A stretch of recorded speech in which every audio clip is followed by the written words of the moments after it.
Well, hello, everybody. I hope you all are doing very well today.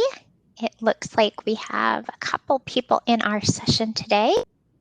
My name is Michelle Licata. I'm going to turn my camera on just for a few minutes because every time I turn it on, it freezes. So let's hope that that I can. Well, good there. Thank you so much, Jennifer. That'll help. I'm on the left-hand side, and then I have with me my friend who also just so happens to be my colleague as well, Jennifer Leonard, but we call her Lenny. Really, that's just because of her last name. But we are so excited that you all chose to share some time with us this afternoon. We're going to be going through personalizing education through digital instruction. We would love for this to be as interactive as you all would like for it to be. So if you all would like to request that you have audio privileges, we are more than happy to grant those because we would love for you to be able to pick up your microphone and talk if you would like to do so. Other than that, I'm going to just introduce myself, or give a quick little introduction, and then allow Lenny to do the same thing. I am the FLVS account manager. What that means is that I work directly with Vermont Virtual, and I help Vermont Virtual just make sure that all of the teachers have everything that they need in order for their students to be successful. Lenny, did you want to introduce yourself? Sure. As Michelle mentioned, I am a teammate of hers. We work closely together. My role is an e-solutions specialist, so I am working with schools and districts to support them and ensure that they have all of their needs met, and work with the professional development and implementation process. So we are super excited to have you guys. And this session, as Michelle mentioned, is super interactive. We would love to hear from you. So if you do feel comfortable with the audio, please feel free Hey, to. Lenny, I'm not sure. Are you by any chance talking? Because we're not able to hear you. I am. Are you able to hear me now?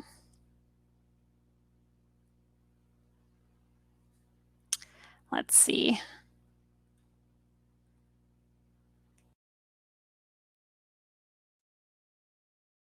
All right, well, it looks like we're having a little bit of a technical difficulty. It wouldn't be technology without it. So maybe while we're waiting, I think Lenny's computer maybe, you can hear her? Oh my gosh, so then maybe it's me. Okay. Oh, good. Okay. You can hear me, Melissa. Good, good, good. And Michelle, are you able to hear again?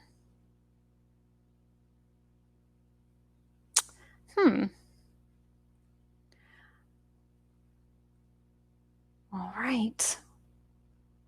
Well, I think that Michelle might be popping off. So Melissa will jump in, and she'll probably try to log in just to reset the system and see if that will take.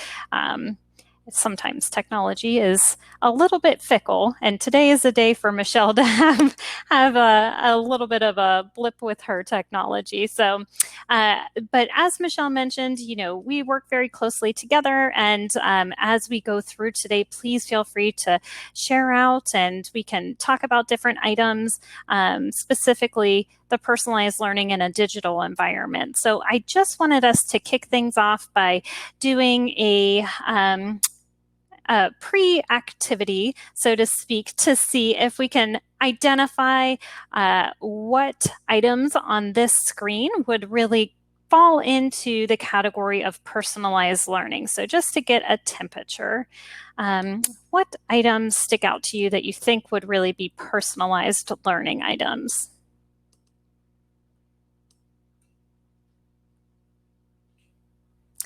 Absolutely.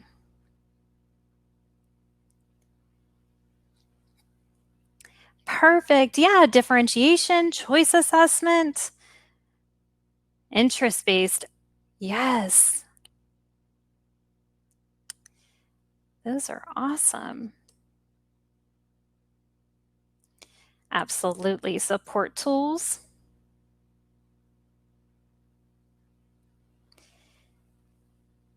And Yes, individualized pace. That's a big one.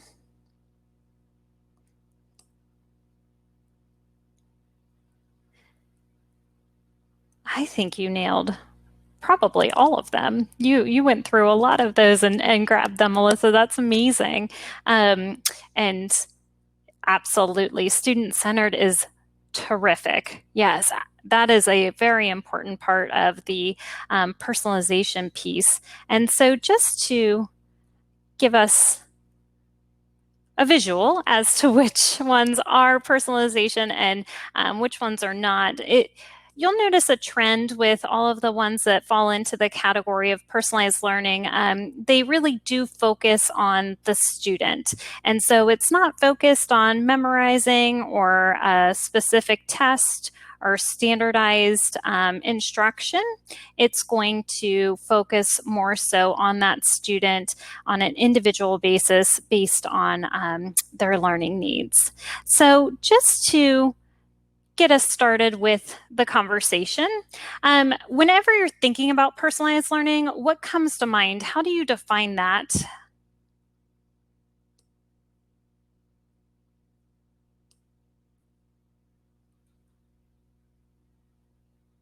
And welcome, Susan.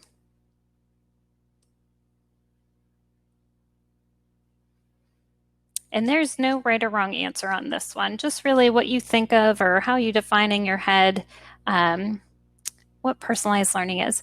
Oh, Susan, you can you can respond in the audio. If you want to request audio or video privileges, we can do that, or chat is also a good option, whichever is easiest for you.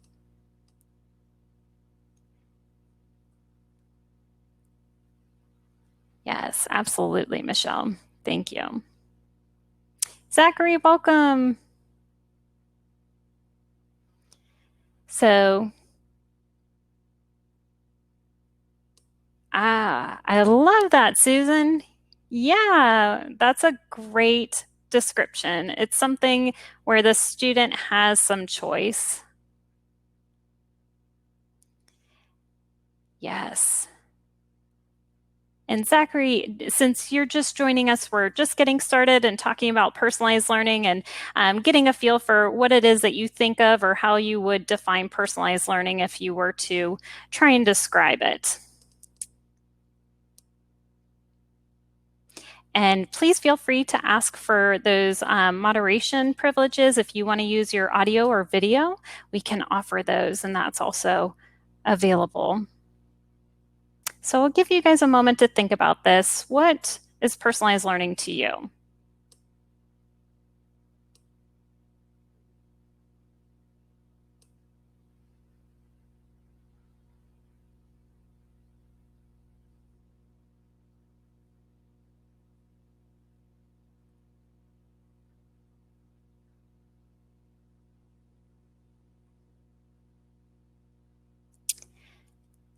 Perfect. I also love that, Suzanne, where the content is delivered to match students' learning styles. Fabulous description. Nice, Melissa, at a pace appropriate for the student.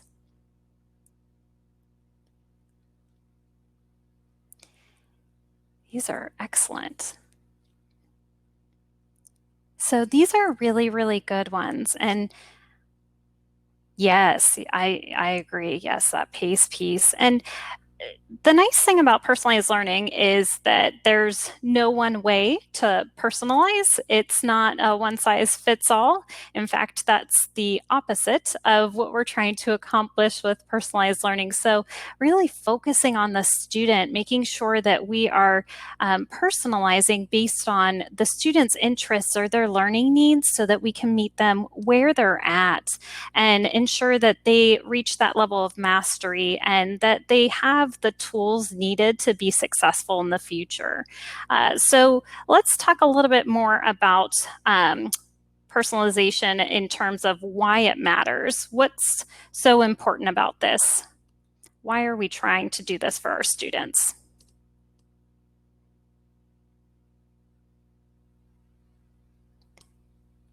Terry, that's terrific to foster greater engagement. Yeah, that's a little tricky to do sometimes when we're talking about the engagement in the digital environment. We have to be creative and really make sure that students stay engaged, because when you're working in a digital world, it's easy to get disengaged if the content isn't easy to get into or relate to. I love that. Yes, if it speaks to them, they will want to do it. And celebrate strengths, Suzanne. Oh, I think that is so fabulous, because sometimes we get so caught up in focusing on the things that we want to help with students' growth that sometimes we forget to celebrate those strengths and accomplishments along the way. That is a great piece of it. So these are absolutely reasons as to why it matters. Making sure that we can make this something that students are going to engage in, that they are going to find success, and increase motivation, Melissa. Awesome. I love that. Oh, yes. Improve attrition rates. Ah, yes. Excellent. So really focusing on where the student is at and how to personalize that learning path for them. And just to touch on some items, you guys mentioned some of these already, but the most important thing with personalized learning is really making every decision student-centered. We want to focus on that student and ensure that the instruction is meeting their needs, where they're at, where they need to go, and also making sure that students are able to take ownership of their learning, and we're able to provide student choice, giving them the option as to how and what and when and where they're going to be doing that learning. And part of that also includes student interest in a meaningful way, of course. Students have a variety of interests, and whenever we can capture a concept in a relatable way for that student interest, it can make a huge difference. And it comes back to that motivation and engagement piece with that. And we're really looking at student pace as well. There are so many options whenever it comes to customizing, but student pace is one that we can do pretty easily in a virtual environment, because we can make those adjustments specific to the student. So basically, it's really focusing on making sure each student has the support they need to master those competencies, and that they have those tools to be successful in the future. So where do we start? It can be a pretty big undertaking whenever we're looking at our class as a whole and trying to personalize for every student. So it's great to focus on a starting point and have some spots where we can stop along the way to get to that place that we want to go. So really understanding your students, getting to know them first, what their needs are, whether it's their learning needs or their student interests. Our students have a tendency to share out a little bit more whenever they're in a virtual environment, because there is a level of comfort for them. I don't know if anyone's had a phone conversation with a student where you learn more about them in that phone conversation than you did about students in the first semester. It is incredible. So we are able to get to know our students very well, and we need to harness that to help create that personalization and custom path for them. And then also leveraging those tools available to us. Again, working digitally, we have so many tools at our fingertips to be able to take and use and apply to meet the student's needs. And once we create personalized learning paths for our students to ensure that it is continuous and it is successful. We really need to be consistent with checking in with students and their parents, that communication piece, as well as monitoring student progress regularly. And that way we can zero in on items that they might need a little bit more help on, or perhaps areas that they've mastered and can move forward on in the content. And one of my favorite tools, I know Michelle loved this as well, to help you start moving towards personalizing the learning experience for students is a student interest inventory. These are so simple and easy to use. For students that are joining your course, or even if you're midway through the first semester or wherever you're at in the year, using these student interest inventories can help you to learn more about your students, discover what their learning styles are, what their personalities are, student interests. You can even ask questions like, what do they prefer in terms of getting help? Do they like to reach out to the teacher? Do they prefer a video or live instruction? Or maybe they just want to have some resource like a help document. And as you can see pictured here, there are different versions of a student interest inventory. There's no right or wrong way to do this, but it will likely look different dependent on the grade level that you're teaching. And the bottom image is something that I believe that is probably the most effective way to do this. And that's really by using some virtual tools such as Google Forms, where you can create this as a survey and have students complete it. And then whenever they submit that to you, you can reference back to it at any point to help you just keep track of those student interests and give you a place to start. So it's always a great tool and something that doesn't take a whole lot of effort on your end. And if you do use an interest inventory in something like Google Forms, you can just use that in the future and tweak it as needed. But I love that. Is a hot dog a sandwich? Yes. Yeah.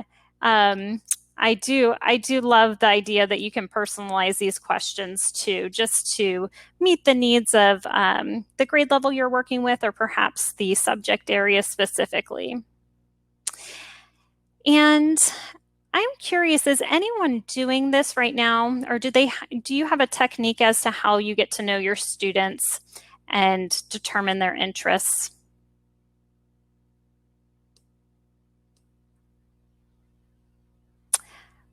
Ooh, Google Forms, yes. So very similar to that bottom picture.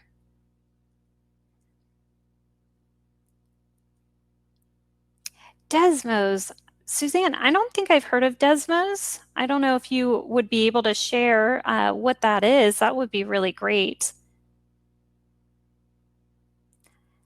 Wow. I feel like you've got so many tools you are utilizing. I love this. Google Meet has added polls. That is another excellent option.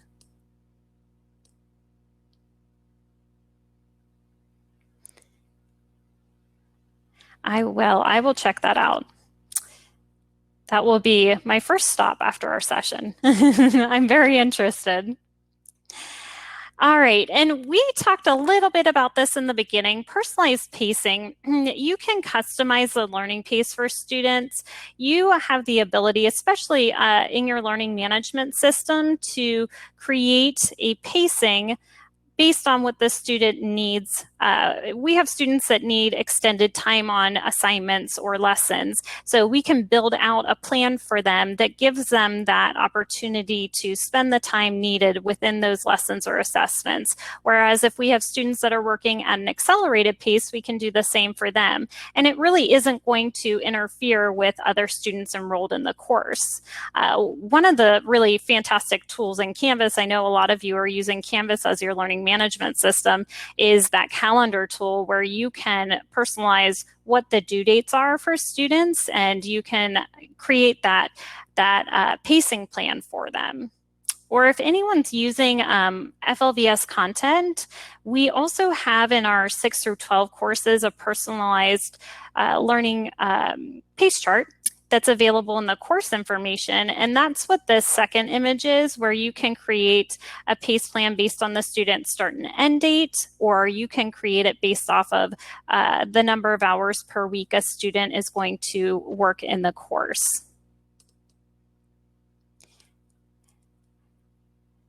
Fantastic. Yes, it is a really great tool to take advantage of in Canvas.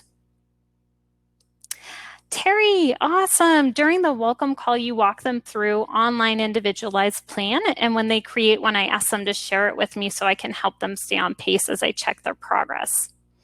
I just want to give you a high five. That is amazing. I love how you put the power in their hands, and that really comes back to the idea of personalizing. We want to give them a choice, right? They're going to have more buy-in to the course and the content whenever they have some ownership over it. So giving them those tools to own what their pace is going to look like is amazing. That is awesome. And it's also really helpful for you too. It takes some guessing out of it for you whenever you give students that option, because you don't need to sit down and try and determine what the pacing is going to look like for them, what will fit their needs. And it's a very efficient way to do things as well. And another fantastic advantage of working in a digital environment is the amount of tools and resources that we have at our fingertips. So I just have a quick shot as to a tool that we've found to be really helpful with students, and that's a text-to-speech tool. So for students that are emerging readers, that's a great literacy support. Or tools like a translation tool, using engagement tools like Zoom or Nearpod or Kahoot or Screencastify, Boom Cards. Those things are all available for us to use to engage with our students, and we can really personalize those items, those tools and resources that we have. Some students prefer to learn in environments that are a little bit more asynchronous, so having something like a support tool of a text-to-speech or a translation option will allow them to really thrive in that environment and choose as to how they want to engage in the content. And then when we're talking about tools and resources, we really want to look at the content itself. You have the ability to mash content up where students are able to have some content from another course, whether it's a different subject area or perhaps they had a learning gap from content that was covered in the previous year. So you can take that content and put it into your current course without having to disrupt the entire flow of content for other users. And that way you can focus in on those items and spend some time with the student so that they are able to master those concepts and you can remediate that, that content. And I'm curious to know, does anyone here do any sort of mashup where you pull in content from another course to help students to personalize?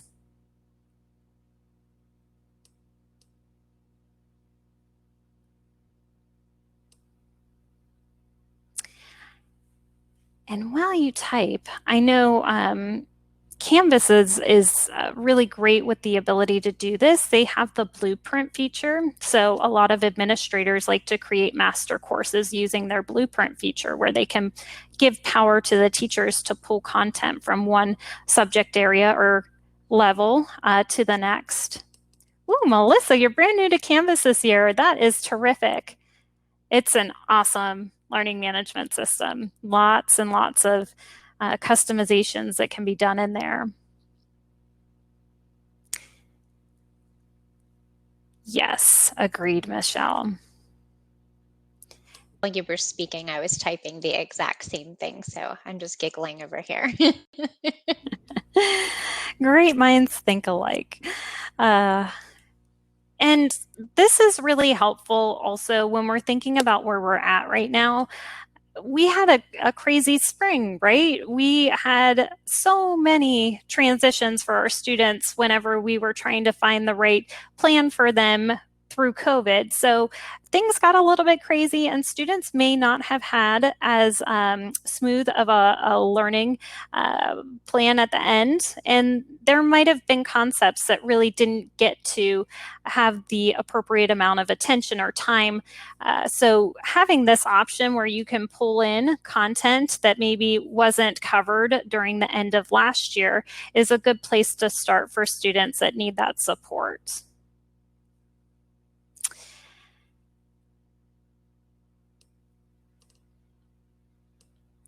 Oh, nice. Zachary, you do a blended format. Yes, pathways. 16 of them available to students. I love that. Oh, that's awesome. That is really, really fantastic. I love that you're using the audio and video and that you're giving pathways the way that you design them. I'm very curious, and I don't know if you feel up to grabbing the mic and sharing a little bit about what you do when you're designing those pathways, what things you're thinking about. I think that would be a wonderful share if you feel comfortable doing so.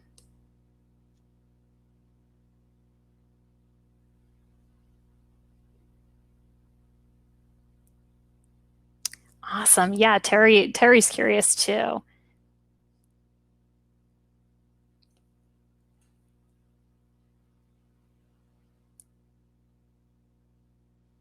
We're all sitting on the edge of our seat waiting for Zachary. Yeah, There he we're is. so excited. I had to get to a kid-free zone. No problem. A little dark in here. I apologize for that too. No worries. So, yeah, so I teach CTE. The subject area is audio video production. So, my content area is kind of easy because, the things that students really need to learn with audio and video, I'll just choose video, for example. They need to be able to make sure that their footage is in focus, focus on composition, things like that. So I can teach those proficiencies through corporate video production or through movie making or music video production. So I'm a little bit blessed in that there are naturally a lot of different formats in video that lead to the same proficiency attainment. So I'm able to produce these pathways and then allow the students each quarter to basically pick and choose what interests them the most. And yeah, I've been doing this since 2010. And yeah, anyway, it's really helped with attrition rates at the Tech Center because we're a program of choice. So before I started doing this, you might have students sign up for the program and everybody would be doing the same thing at the same time. And, one student may have no interest in that topic area, and their interest would come maybe in the second year of the program, and they just don't have the grit to make it through a year of what they're not interested in to get to that one thing that they're very interested in. So this really just modularizes the program and really lets them pick and choose, and just giving them the choice, I think, is even if it may not be exactly what they wanted, but the fact that they chose each quarter what they're going to be learning just really helps with the buy-in and has really allowed us to hang on to students. We don't lose nearly as many students as we used to due to the program wasn't what I expected. That is incredible. Sorry, Michelle, I know you went to go talk. Go ahead. I didn't mean to interrupt. You go ahead. It's okay. I was just going to say, first of all, I'm so impressed that since 2010 you've been offering pathways for students. That is phenomenal. And we in our Florida programs at FLVS, our option is, student choice as well in terms of as to whether or not they're going to work virtually or go to their assigned school district. And so retention is a really big thing that you hit on that I think the buy-in offered with that choice is going to make a huge impact. And as you mentioned, just being able to have some ownership over the process, whereas if they're at their traditional school district, there's a clear schedule they're given. There are class periods when they have to be there. Really no choice. It's more of a one size fits all. I mean, aside from being in maybe an advanced class or something to that effect. So I love these pathways. It's such a great way to take advantage of those tools available to you. Completely agree. I mean, I love that. I have a question, and I love this, and that's why my question is that how do you ensure that all of the standards are touched upon for the student to then, because they're about a quarter in length, so basically they'll take 4 pathways, I'm guessing, in 1 year. So how do a lot of the benchmarks cross-reference one another?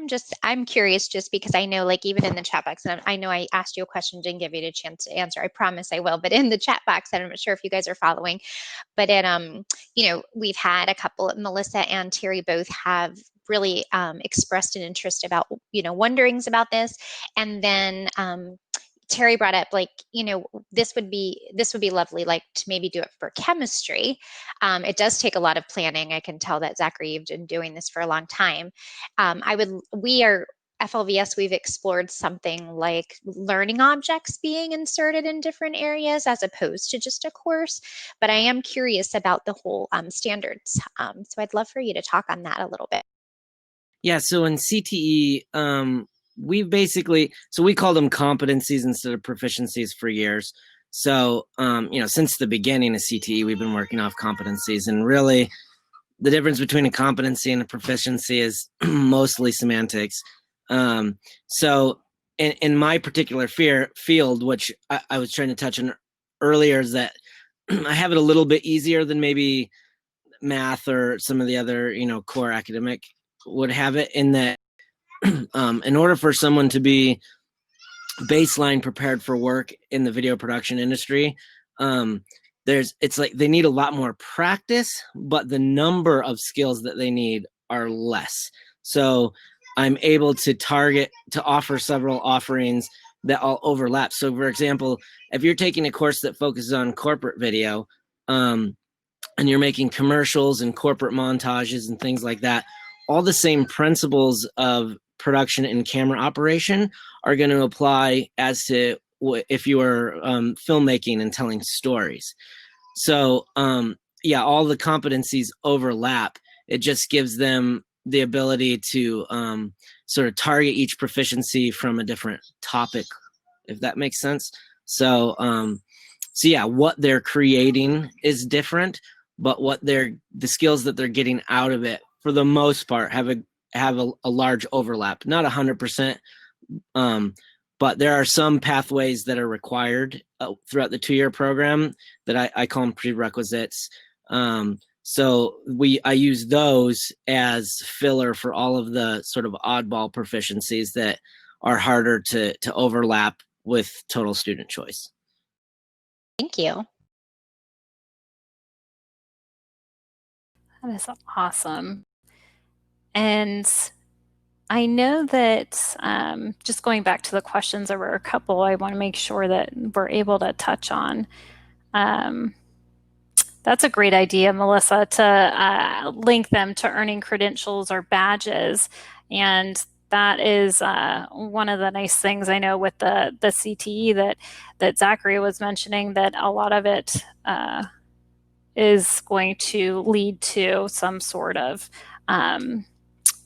credentials or certification. Let's see here.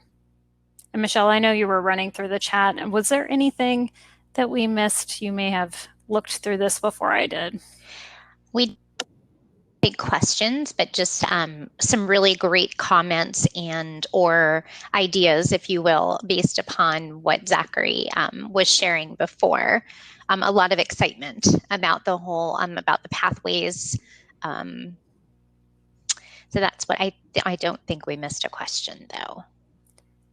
All right, Terry, and I'm just reading your mention, Terry, about with chemistry, how you could do that. Absolutely. And I think the key really is starting small on things like this because they are such a large undertaking when we're thinking about creating pathways like that. Just starting small and having options is a great idea. All right, perfect. And if my screen wants to work with me, we'll be able to move forward. But the system has been a little bit testy with me today. All right.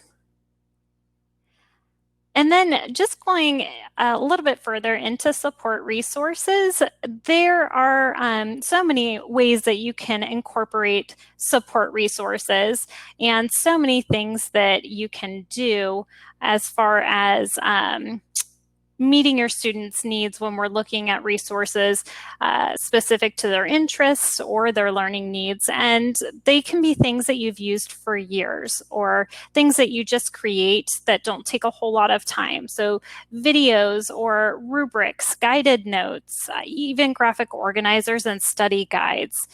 If you're doing live lessons, you can do recordings of those and giving students the option as to whether or not they'd like to attend live or if it's something that they need the flexibility to just watch in their own time.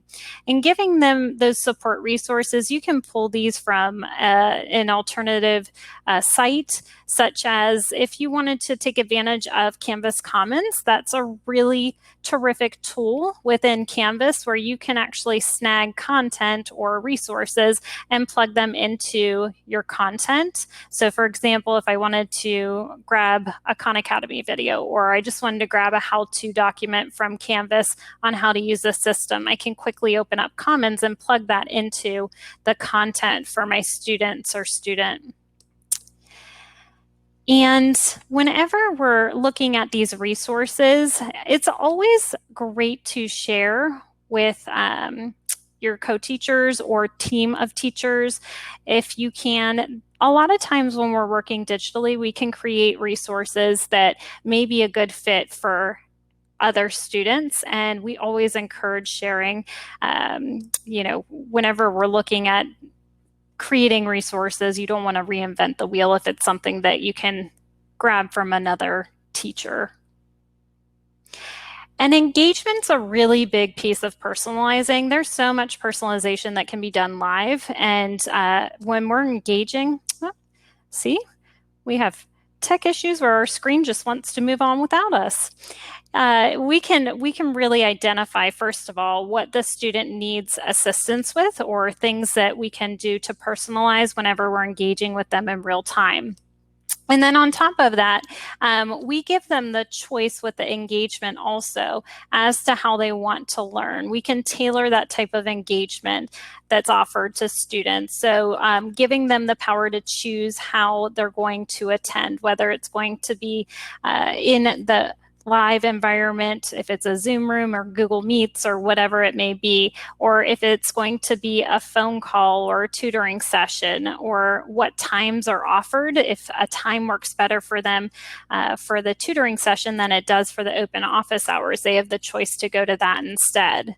Or if a student has a preference as to the environment that they like to work in, whether it's going to be small groups instead of working as a whole class in a live lesson, or maybe they don't have enough time to attend a full lesson and they just want to go to a mini lesson or view a mini lesson. And students that really crave that interaction may benefit from collaboration opportunities or peer sessions where they can work with other students and expand their understanding and learning within that environment. And as far as engagement's concerned, I would love to hear from you guys. Is there anything that you're finding to be really successful whenever you're looking at engagement with your students and trying to make a more personalized experience through the engagement?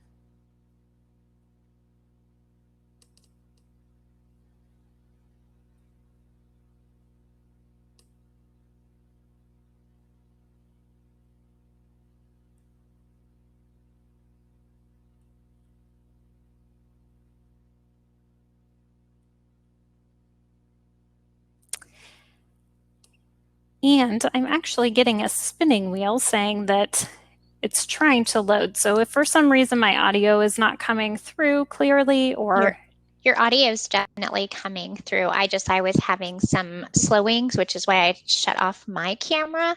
I don't know if it's this time of day. the system might be a little tired at the end of the day. Yeah, that might be, if it continues to spin, I'll probably end up doing the same. Excellent, Terry. So you started providing to-do lists with links for the modules, and students reacted really enthusiastically.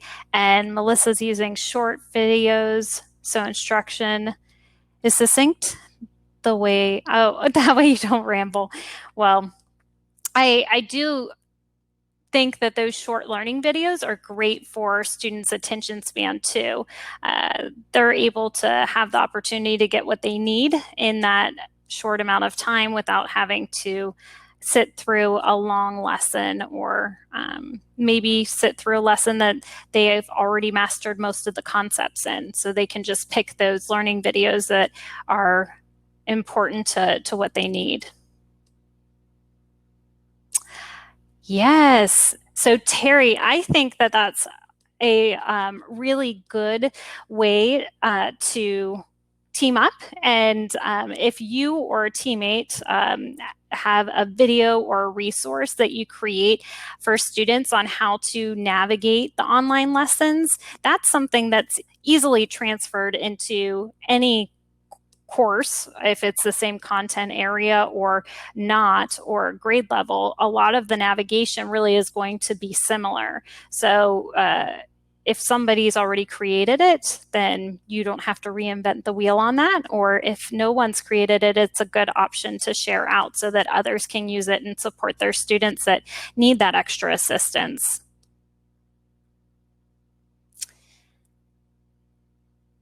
And we've noticed that sometimes that's good to create for parents too. They like to know what's going on and see where to go when they're logged in. Yes.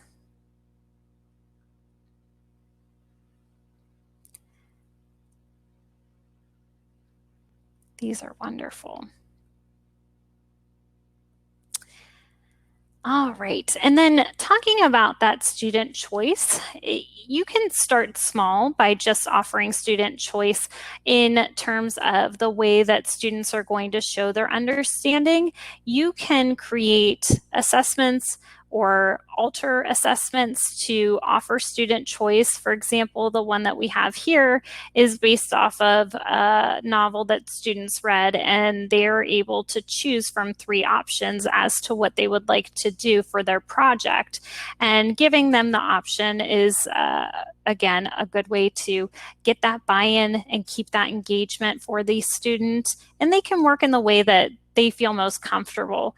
And another thing is things like novel choices, even for something such as this project. You can really give students the option to choose what they would like to read, clearly within the parameters of whatever it is that you're trying to accomplish with a novel. But that way they can base it off of their student interests, and again, keeping them engaged and personalizing it, giving them some ownership in their learning. And alternative assessments, if something really doesn't meet the student's needs, you can create an alternative assessment. So really looking at what's best for the student and trying to meet them where they're at. Now, discussion-based assessments, they are naturally personalized assignments or assessments, if you will. Has anyone used a discussion-based assessment before?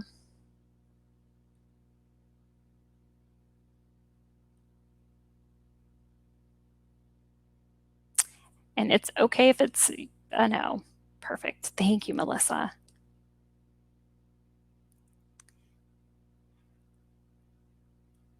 Yes. Okay, Terry, you have. So to give just a little bit of background about a discussion-based assessment, we use these in FLVS courses with students to give them an opportunity at the end of a module or unit to have a conversation with the instructor to show what they know, have a conversation about the things that they completed in the module to be able to give the teacher the opportunity to assess the student understanding and see what areas the student maybe needs a little bit more assistance on or where they've mastered the concepts. And these can be personalized. The conversation itself is already personalized because it's that one-on-one discussion, and we're really focusing on the student work, and the student can explain in a way that best fits them. And this can be adjusted to meet the student's needs in terms of the way they're communicating. So if a student needs to have that discussion instead of verbally over the phone in a live meeting platform like what we're in, that can be made. And then if we're talking about the types of things that students are doing for the discussion-based assessment, you can make it interactive and base it off of the student interest. So I have one here that is based off of Jurassic Park, and having the student be an investigator and go through some fun things that will engage the student in the process of the discussion-based assessment before they have a conversation with the instructor. And so just trying to find ways that you can connect that content for students. And this might not be the right fit for every student. So discussion-based assessments, again, they're just very easily personalized during that conversation piece, but also taking it a step further and getting creative is a great opportunity.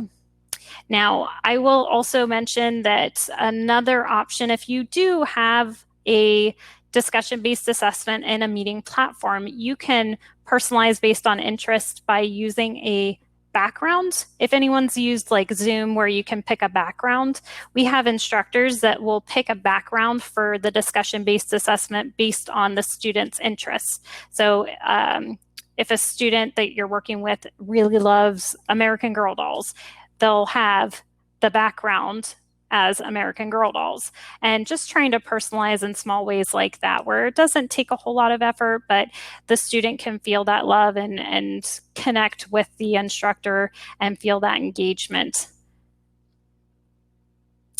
And grading feedback, this is a huge part of virtual learning. Grading feedback is a perfect opportunity to personalize for students. You can provide those supports and resources, add in recordings or videos, even taking items that you've created for other students that you know this student is really going to benefit from, and then being able to plug that into the grading feedback and connecting the concepts for students where they need that extra support. And you can even adjust the delivery method. In Canvas, I know that you have several tools available to you to decide how you're going to deliver that feedback to students. So whether that's going to be in text form, or if you're going to create an audio clip or a video, or you can even do this in a live conversation, again, based on what the student prefers. And also just considering resubmission. So students might need the opportunity to resubmit, and this will connect back to whatever your policy is for your program, but resubmissions will give students that option to go ahead and show their mastery again, because we want them to focus on that process. And so when we're personalizing and finding ways to give them the supports, we want to allow them the opportunity to apply that. And then we can also gauge what things are working for them and what's not, so that we can better customize or tailor what we're doing and offering.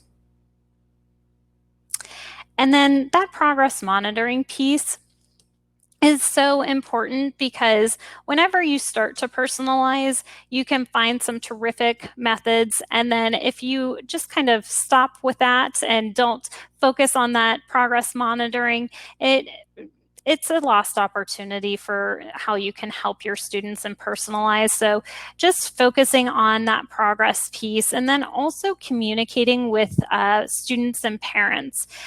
The students they're able to tell us what's going on and what works for them, but sometimes they're not as forthcoming with the things that they're struggling with and what might be helpful for them. So if you do have the option to have that discussion with a parent or guardian, they can give you some more information, and then you can further assist the student.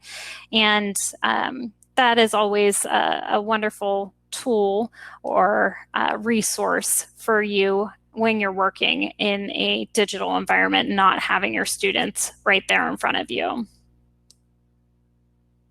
right, so I know that we are just about at our time, so we are going to do a quick pulse check to see which items are personalization do's or don'ts. So I am just going to put up statements, and you can decide whether this is something that you would do to personalize or not personalize the learning experience for students. So, monitoring student progress regularly. Yeah, dude, that one, that one's definitely one that hopefully wasn't too hard because we just talked about it. And then providing general grading feedback to students in a timely manner. Is that personalizing or not?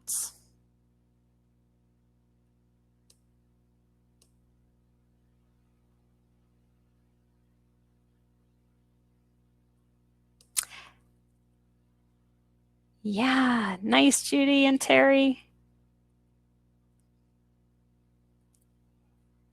All in the details there. General isn't a good idea. Again, that's going back to a one size fits all. So being specific and trying to make sure that we're spending that time to give students authentic feedback. All right, allowing students to resubmit their work.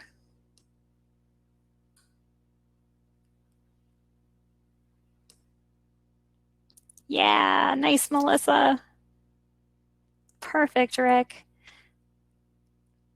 Absolutely a do. Oh, Judy, nice. You're a former music teacher. Absolutely. Practice makes perfect. It's all about the process. And all students following the same pace plan to complete the course on time. Judy, your no is awesome.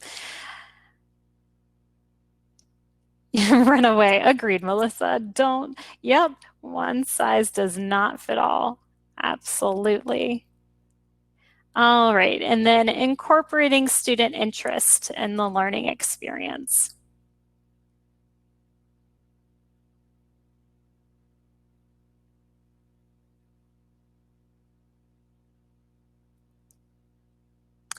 Yeah, do. Absolutely. Excellent. All right, our last one, offering student choice or alternative assessments.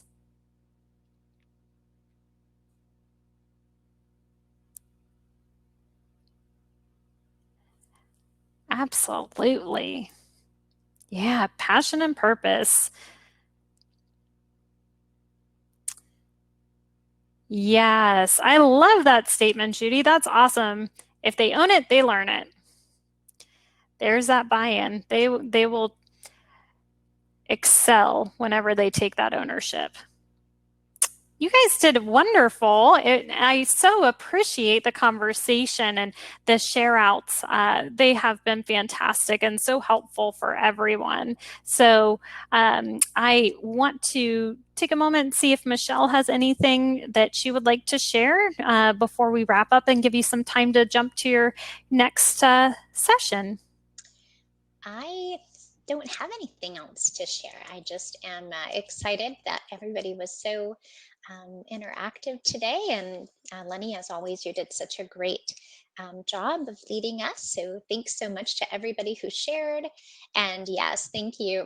Exactly. Thanks to Zachary for the Pathways inspiration. Jeff came in and he put a link for the feedback in the chat box. And I do believe that that is one of the ways that they are using to do the door prizes this evening and I believe all of the evening. So do be sure to use and visit the link.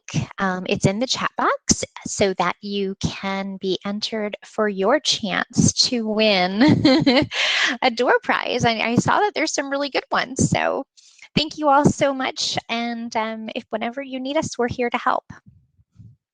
Bye, everybody. Good night. Thank you, guys.